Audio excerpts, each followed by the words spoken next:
Hello everyone. Today in English class we will begin the supplementary book, and from the book we will be having the first chapter, A Triumph of Surgery by James Harriet. So you will be enjoying this chapter.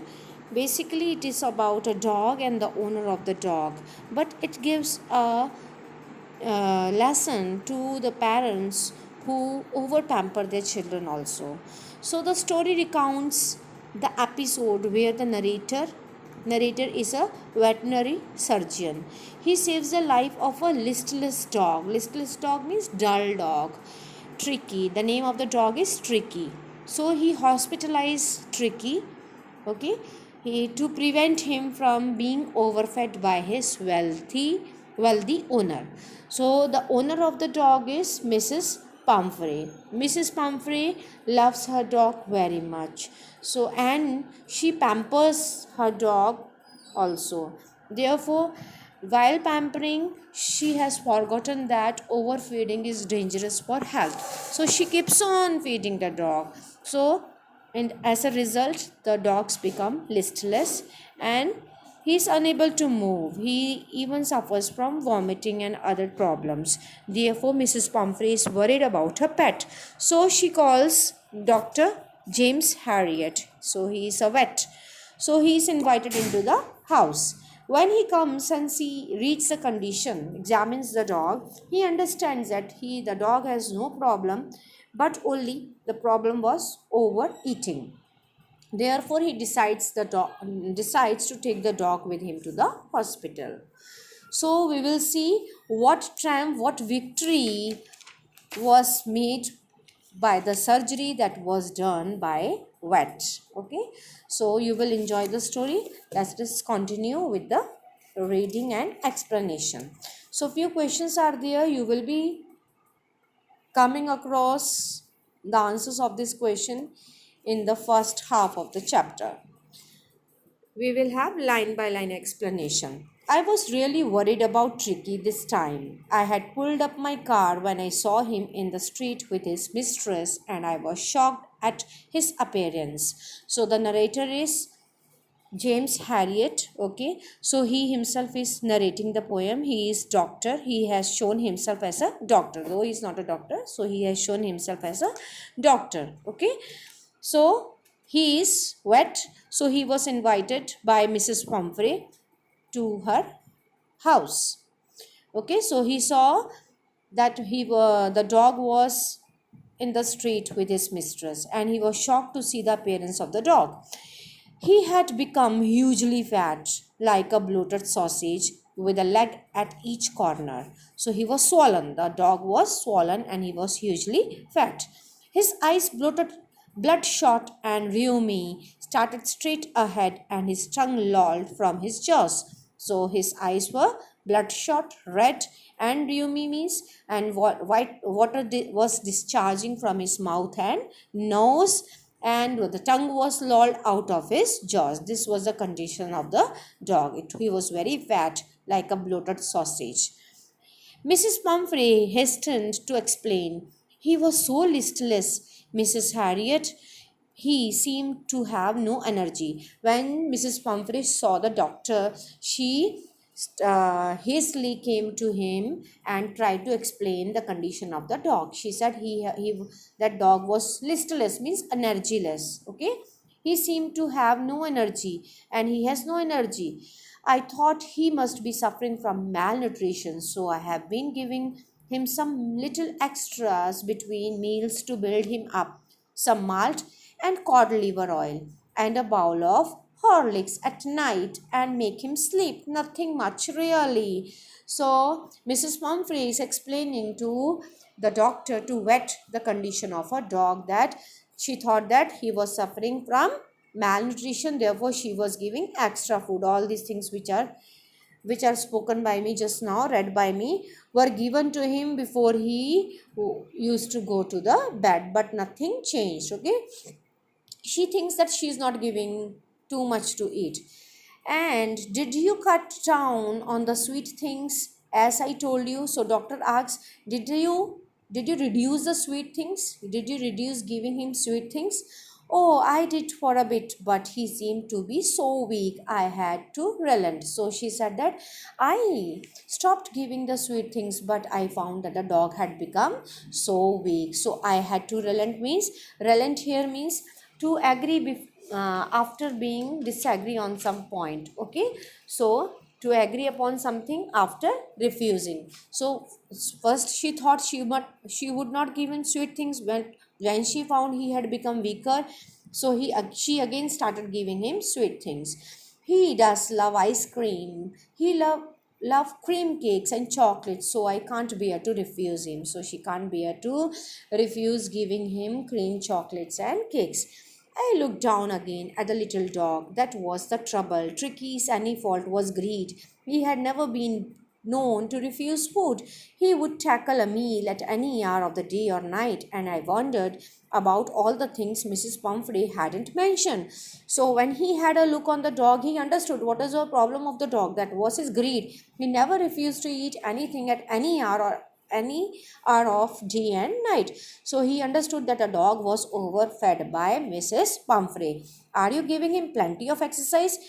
So he asks, what about the exercise of the dog? Well, he has little bit of walks with me, as you can see, Hod, but Hodkin, the gardener, has been down with lumbago, so there has been no ring throwing lately. So she speaks about that he goes for walks. Okay, so he here the lumbago here means it is given muscular pain in the lower part of the back. Okay, so she says that though the dog was taken out for some exercise, for some play, for some games by the gardener, but as the pet or as Tricky had pain in the legs, therefore no other game he could play, not even ring throwing game also. Okay, so he had stopped playing all the games and no exercise is done by the dog.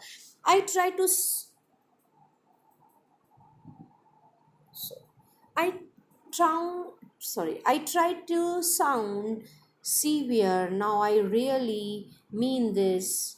If you don't cut his food right down and give him more exercise, he is going to be really ill.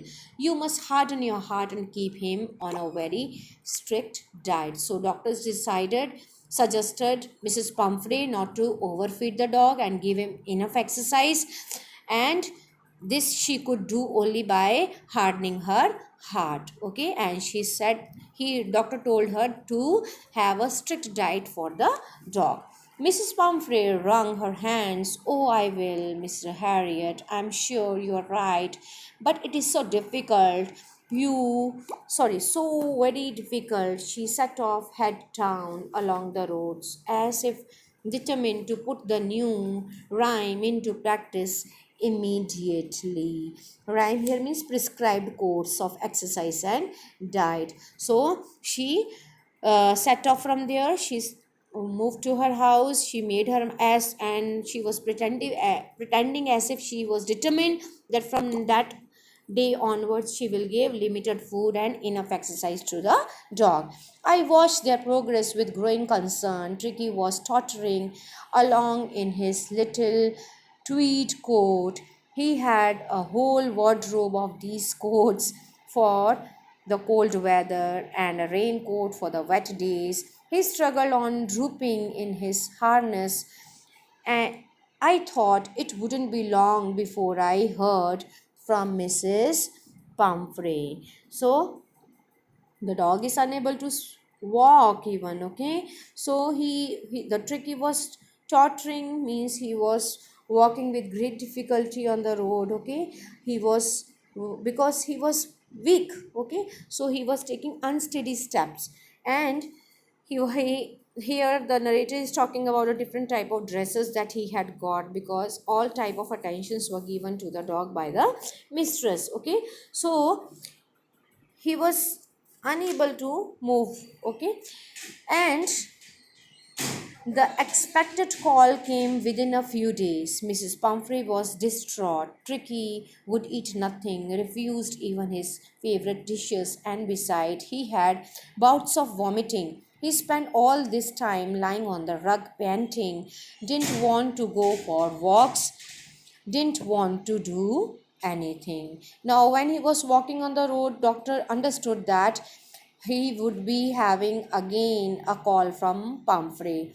And the same thing happened. After a few days, Mr. Harriet again had a call of Mrs. Pumphrey. She said that the dog was eating nothing and the condition had become worst. Okay, distraught means extremely worried. So her tone was completely distraught means she was completely worried. Okay, and now the dog had stopped eating his favorite dishes. He had bouts of vomiting means he was like when we are about to vomit. Okay, so such type of condition was of the dog, and he was lying there panting, not eating anything, listless, not even able to walk, and was doing nothing. So this all description was given by Mrs. Pumphrey to the doctor. I had made my plans in advance. The only way was to get Tricky out of the house for a period. I suggested that he be hospitalized for about a fortnight to kept under observation.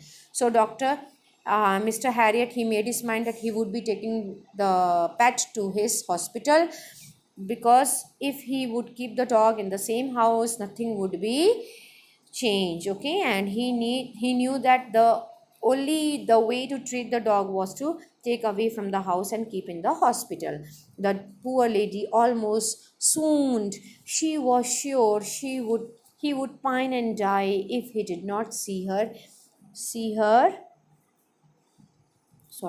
every day. Now here swoon means to become unconscious. So the lady became unconscious when she heard that doctor would be taking Tricky to the hospital, and she was sure that the dog would die if he would not see his mistress. Okay, but I took a firm line. Tricky was very ill, and this was the only way to save him. In fact, I thought it best to take him without delay, and followed by Mrs. Pumphrey's wailing, I marched out to the car carrying the little dog wrapped in the blanket. So doctor took the dog out in the uh, out to the car. The dog was wrapped in a blanket, and he who followed. Mrs. Pamphray followed him. She was wailing, she was crying because she could not bear the departure of dog. Okay, the entire staff was roused, and maids rushed in and out, bringing his day bed, night bed, favorite cushions, toys, rubber rings, breakfast bowls, lunch bowls, supper bowls. Realizing that my car would never hold all the stuff, I started to drive away. So all the maids rushed towards the car to keep all the things of the dog, and doctor realized that all those things could not be carried by a car. Therefore, he started to drive away. As I moved off, Mrs. Pumphrey, with a disappearing cry, threw an armful of little coats through the window. I looked in the mirror before I turned the corner of the drive. Everybody was in tears.